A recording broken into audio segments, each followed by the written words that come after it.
Hello and welcome to Rogers TV Community News. I'm Carla Fitzsimmons.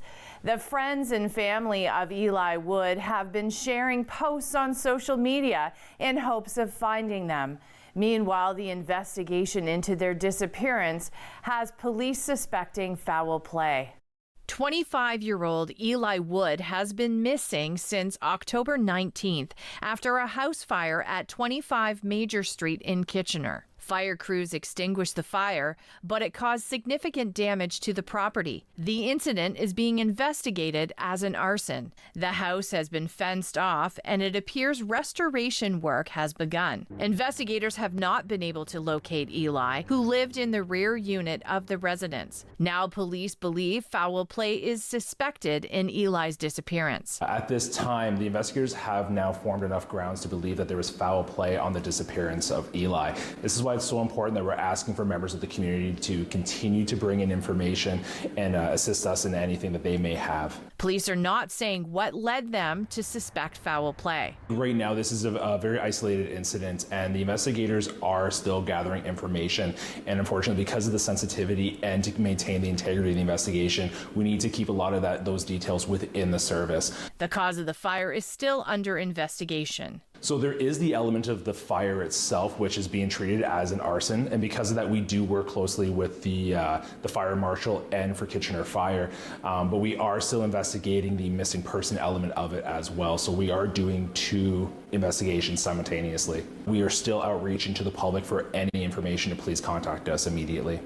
Now to an alarming incident in the Royal City. Guelph police are searching for a young man who allegedly tried to lure children by offering them candy. This took place at a local community center. On Monday of this week, November 3rd, we were informed of an incident that took place at the West End Community Center on Saturday, November 1st. So two teams, minor league hockey teams, were having a game. During the game, two children reported to one of the parents that they'd been approached by a male outside of the playing surface, but within the arena area. This male offered the two young girls candy to go with him. They quite appropriately ran away and went and told a parent. A parent did check the area and found the male in question. They questioned him. He denied doing anything wrong and quickly left the area. In relation to that male, a parent from the opposing team, the team from out of town, indicated that their child had a similar interaction shortly before that. So at this point, we know of him approaching three children, all roughly at the same time, within an hour of each other. So at this point, he's not been identified, and of course, we're asking for anyone who has information to come forward. So the male in question was described as being approximately 16 to 18 years of age, thin build, dark hair, was wearing a red hoodie and dark pants. Access to youth wellness supports has expanded in the city of Cambridge. The Youth Wellness Hub at Langs Community Health Centre has opened its doors as part of a province-wide initiative to provide mental health services and other wellness supports to youth ages 12 to 25. And we continue to take action to build a connected and convenient system of care that meets the needs of youth and their families.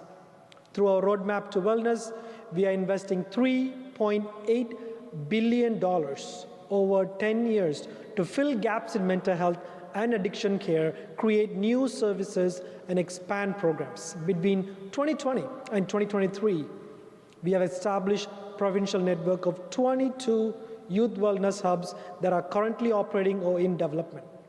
And building on that success, thank you.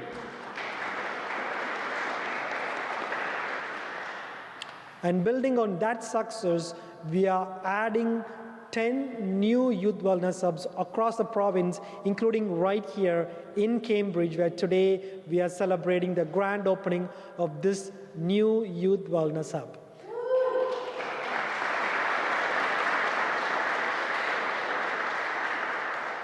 The Youth Wellness Hub was co-designed by Langs Community Healthcare Centre in collaboration with Cambridge Youth Advisory Council to ensure the space and services reflect the needs of the community. It will offer free walk-in services for youth aged 12 to 25, including mental health and substance use support, primary care, social service, peer support, and skill building programs. Recent renovations will expand programs and services, including an expanded kitchen space for food and nutrition programs, a nurse practitioner's office, and improved group areas to foster greater youth engagement. And there are over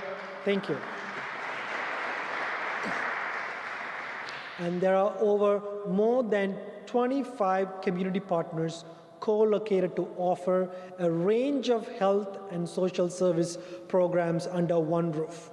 It's more than just a place to seek shelter from the cold temperatures. Thresholds Homes and Supports has created a place where all are welcome. Their winter warming center at 298 Lawrence Avenue in Kitchener opened its doors on November 1st. I think the staff teams who created this space really went about it to create a welcoming place that's not clinical, it's not prescribed, it's not for any one person. It's for any human being who just wants to feel warm and welcome, and supported, and just relaxing for a quick moment. And there's nothing, directive. I think we're breaking down barriers in terms of how we relate to a population that's at risk, where we can sit down and just have a comfortable conversation if they want to, or they can just grab a cup of soup and watch a movie with a friend. One of our biggest changes is our move to cots. So last year we actually tried out a variety of different options and weren't super happy with the end results of any of them. So we've gone with cots this year, which I'm super excited about. It's almost like a metaphor for in the act of physically lifting somebody up, it allows us the opportunity to mentally and emotionally uplift them as well. This room here, historically this had been used as storage, and so we've created, really kind of multi-purpose combination of storage of guest belongings in tangent with, we're calling it our calming space. Rather than referring to our service users as clients, we are referring to them as guests. And so the idea behind that is that we're inviting them into our home as guests, and so to retain that kind of level of hospitality and promoting autonomy throughout the entire their entire stay with us here. Thresholds has been around, I think, a lot longer than what people realize, and have really been able to specialize in supporting individuals with mental health or substance use concerns. And what's been really cool is watching the diversity, the amount that they have grown in the services that they do offer over the last number of years. And so we've seen this shift from group home spaces to being inclusive of endeavors like the warming center, like transitional housing, and there's just some momentum. We're just continually building and looking for the next area that we can endeavor to support individuals. Canada Post is honoring the courage and sacrifice of Sikh soldiers with a Remembrance Day stamp. The stamp was unveiled at a Remembrance Day ceremony in Kitchener. It recognizes the long history of Sikh soldiers serving with the military. The illustration features Private Buckham Singh paying his respects in remembrance for those who have served. Tuesday is Remembrance Day. Here's a look at some of the services across our viewing area. In Brantford, residents are invited to attend the service at the Brant County War Memorial on Dalhousie Street. The walking march leaves Harmony Square at 10:40 a.m. In Stratford, the Royal Canadian Legion branches 43 and 637 will hold a Remembrance Day parade and ceremony at the Memorial Park Cenotaph on Simcoe Street South. In Guelph, the Remembrance Day service begins at the Sleeman Centre at 10 a.m. A procession will take place following the service. To Waterloo Region, starting in Cambridge, Queen Square in Galt invites residents to gather for a morning of remembrance and reflection. The event starts at 9:30 a.m. To Preston, the parade will begin at 10:45 at the Flag Market, followed by a service and wreath laying at the Cenotaph. In Hespeler, the Remembrance Day ceremony will be held at the Hespeler Village Fire Hall Cenotaph. It will begin at 10:30 a.m. In Kitchener, a parade will make its way from Ontario Street to Duke Street Cenotaph, and a service will officially start at 10:45.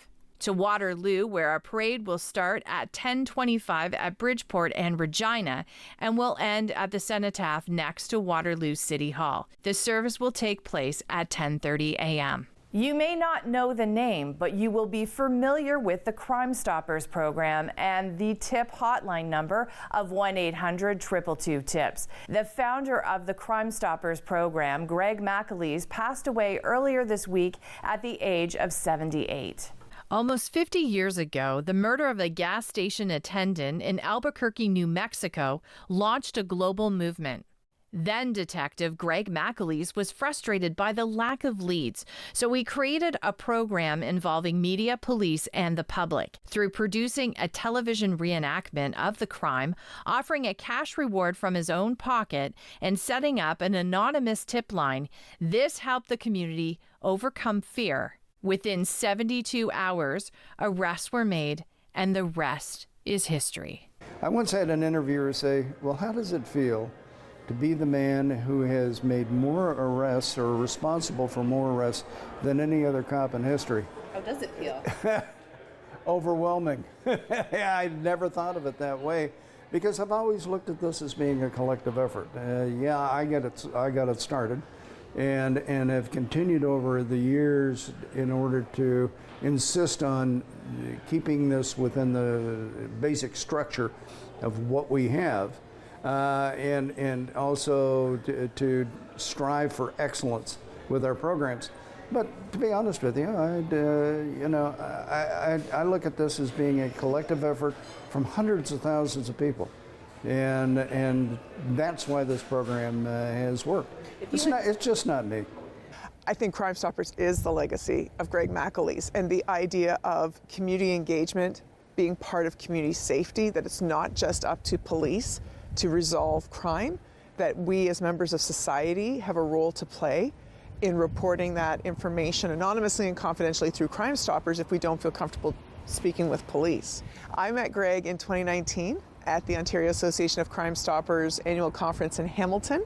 And it was a wonderful experience. I was very excited. I had heard that he was coming. And the fact that he had traveled all the way from the Philippines, where he was living and where he passed, was quite exciting. The whole conference was excited to see that he was making that trip. And to actually meet him in person, he was very tall. He held himself, very much as someone who was approachable and yet somehow had a real presence to him. And being able to speak with him, which I did on a number of occasions over the course of the conference, very approachable, very humble, and I'll never forget he had an opportunity to speak to the group on how he came up with the concept of Crime Stoppers.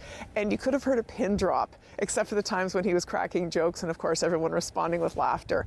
But really a very engaging individual, and really, as proud as he was so humble and had no pretense about him at all. Fun fact, Greg McAleese was born in Ontario, happened to be working in the States, but he's from Picton, Ontario. And on a personal note to this story, I met Greg at a Crime Stoppers conference in Hamilton. It was at that conference where Greg presented me with 2 awards for the work I had done to help promote the Crime Stoppers program in the media.